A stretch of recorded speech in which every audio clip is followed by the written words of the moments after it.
All right, welcome back to another Free Training Thursday. This week we are going to be discussing advanced query building inside of the AbacusLaw case management tool.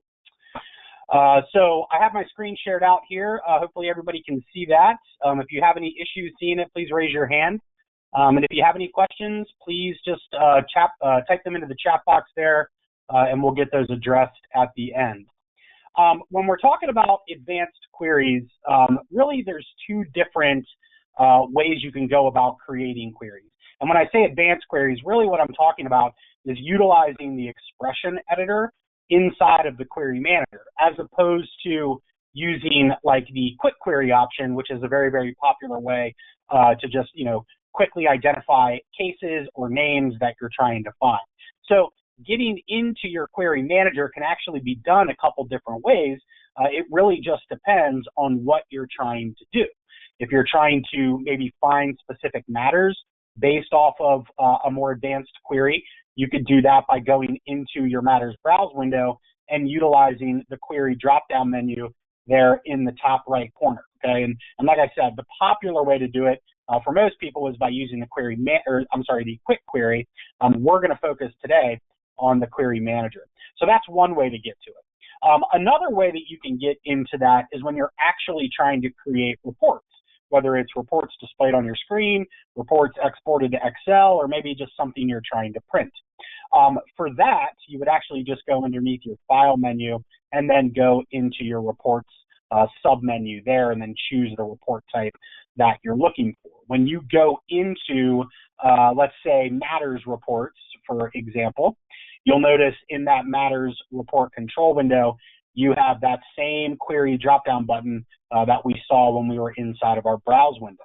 Okay, it gives us the same options. So if we were to go into our query manager here, we're going to be brought to the same place we would have gotten if we, approached it from the browse window as well. The first thing you're always brought to is the actual queries that already exist in your system. Okay, so you can see I have quite a few because I create them quite often. But this is where you're going to go to create new queries, to edit old queries, and to maybe delete some, queries that you just don't need anymore. So if we were just looking maybe at a very generic query, like, for instance, let's look at one here. This one's actually pretty popular. Statute of limitations that expire in the next 30 days. So obviously this query here is one that we're going to use over and over. So that's why we've created it in our query manager as opposed to using a quick query. So if I highlight this query here and I click the edit button, that's going to take me into this query builder window. Okay, and you can kind of drag these columns here to make them bigger, make them smaller, depending upon, what type of fields or comparisons or values that you have in there, make it a little bit more readable. But in this particular query, as an example, we have two lines, okay? There's two lines of logic that really go into this query itself. The first one being the comparison and the value on a particular field, and then also it looks like a value that's judging greater than on a different on that exact same field, but it's looking for a different value. So this little area here, this is where we're going to go when we actually want to build more advanced queries. Okay, so again, just to kind of break this down, what this window is telling us is that the system, when we use this query, is going to look at the SOL field, okay, and it's going to make a comparison. That comparison that we've chosen for this particular query is less than or equal to, and then the value of today's date plus 30 days, okay? So whenever you run this query, it's going to look from today out 30 days, okay? And notice we have an and or operator here, okay? The SOL is greater than actually today, okay? So it's covering all your bases, okay? And again, if we click done and we run that, that's exactly what it's going to do. If we want to edit this, what we have to do, or if we're creating our own or maybe adding a new line to this, what we have to do is either do an add or edit, depending upon what the scenario calls for. If I do an add here, what's going to happen is the system is going to ask me how I want to add this new line. Am I adding this as an and, where, you know, both things have to be true, the new line and the previous line, or am I adding this as an or, and either can be true? Okay, so you have to get that right, or else your query is not going to work. Okay, so I'm just going to say and for argument's sake, and what that will do is bring us into our expression editor. So in this expression editor, this is where we're actually telling the system what fields we want it to look at and how we want those fields judged. Okay, so I could go in here to my field, and when you click that button, that little arrow next to the field, you're going to be presented with every single field inside of the database that you're, you know, running the report for. So I'm running a matters report, so this is showing me every single field that's inside of my matters database. Okay, and you can run a search up here if you need to, or just scroll. Notice all of these are usually in alphabetical order by field name, so it's pretty easy to find them.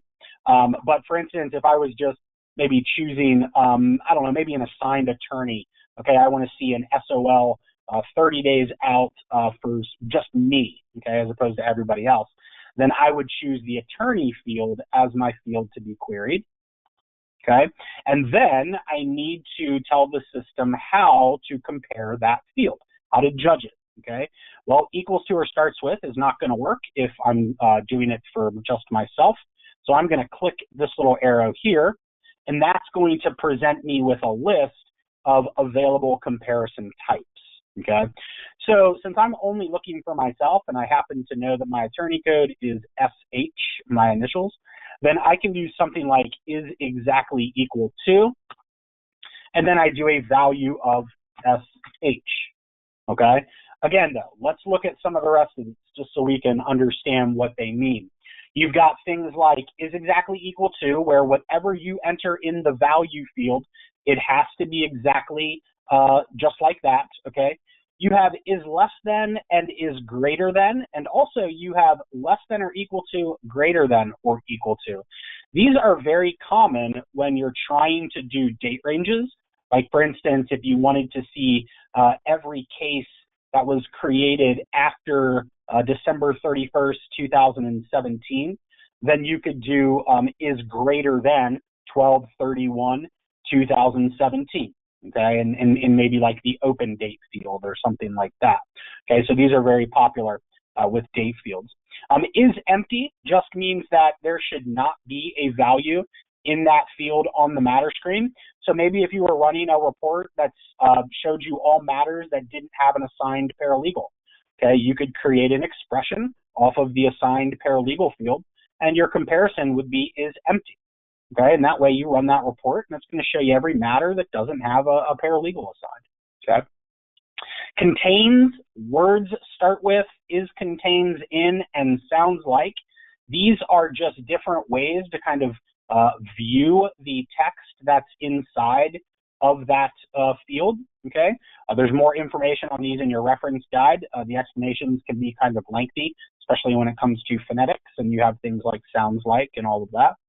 Okay. And then you basically down below, you almost have like the reverse of what is above, okay, below this little line here. The prompt me for value option is a very popular one if you want your query to prompt the user to actually enter in a date. Okay. So this is popular for things like reports that show unbilled time, unbilled notes, unbilled events, things like that, right? I could create an expression on the date field for maybe like my notes that were billed for today, and I can, you know, have this prompt me for value option chosen, and then when I run that query, I get to type in the date, okay? And it will, you know, run the query for that specific day, okay? So those are the different comparison types that you will use. I would say the ones that you are probably going to use most often are ones like equals starts with, is exactly equal to, and then also the greater than, less than comparisons. Those are very, very popular, okay? But again, you're only as good as the value that you put in here. So if you do something like is exactly equal to, and then you typo in this field, your report's probably not going to be very accurate. Okay, so just be mindful of that. Once you click done, that adds your new line. So if we look at this this SOL, 30-day SOL query here, I'm doing three things. I'm judging three ways, okay? I'm judging on my count, okay, of days. So I'm counting out from today plus 30, okay? And then this is kind of like a fail-safe, almost like a catch-all. I'm doing as greater than today as well, okay? And then I'm making sure that the matter is only assigned to me, okay? Now, I happen to know that I don't have any matters that will fall into this, or I may have one or two. But when I click done here, I always have the ability to run a count on my query, okay? So if you knew that you had, 100 matters that were all going to meet a query, and then you ran a count and it gave you a count of 0, well, that's a red flag, and there's probably something wrong in your query, and you need to go back into that expression editor and, take a look at that, okay? But once you select it there and hit that count button, it should do that. And again, like I said, I don't think I had any that met or had an SOL expiring in 30 days. So that's why that's there, okay? So once we select our query, we can go ahead and click done. And now this static query has been applied, okay? And we can run this inside of our matters report. We can run this inside of our browse windows, any way we need to. Just keep in mind, right? We have quick query, query manager. Your advanced queries are always going to be built inside of your query manager, okay? Because that's where you have the ability to build out those ands and ors and your expressions and all that good stuff. It also, I always refer to them as static queries because they stay saved unless you edit or delete them, okay? So if you have a query that you're going to be running over and over every day or every week or every month, this is where you want to build it. Okay, so that way it's always here and it's always accessible. Over time, as you use them more and more often, in this drop-down menu, you'll actually start to see ranked the queries that you're using the most, okay, and it will show them here. Like you can see this one for open matters, very popular, shows all open matters, okay? So that is basically how we are building our queries. Again, just to recap, you can access them by going into your browse windows, by going into your report pane. There's really a lot of different ways you can get in there. But what you're looking for is this little query button right here, no matter what window you're in. Look for that little query button, hit that drop-down menu, go into your query manager, and have at it. Add your own.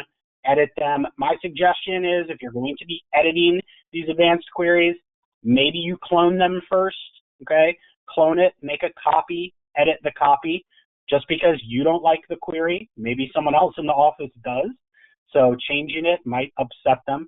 And also, if you have queries that came with your program, like if you had, some of the practice area legal solutions that we provide for different practice areas, you definitely want to clone those before you edit them, or else your work will be wiped out if you ever update, those PALs in your system. So always clone before you edit.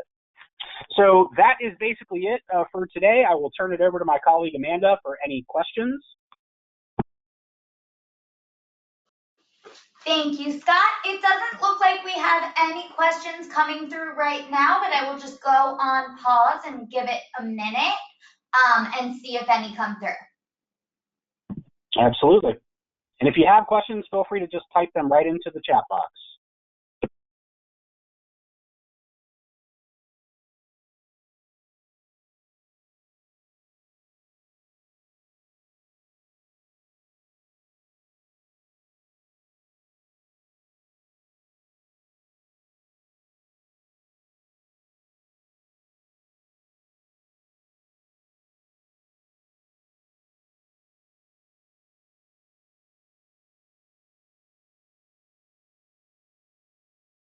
All right, well, it looks like you were pretty thorough and covered anything. There are no questions coming through.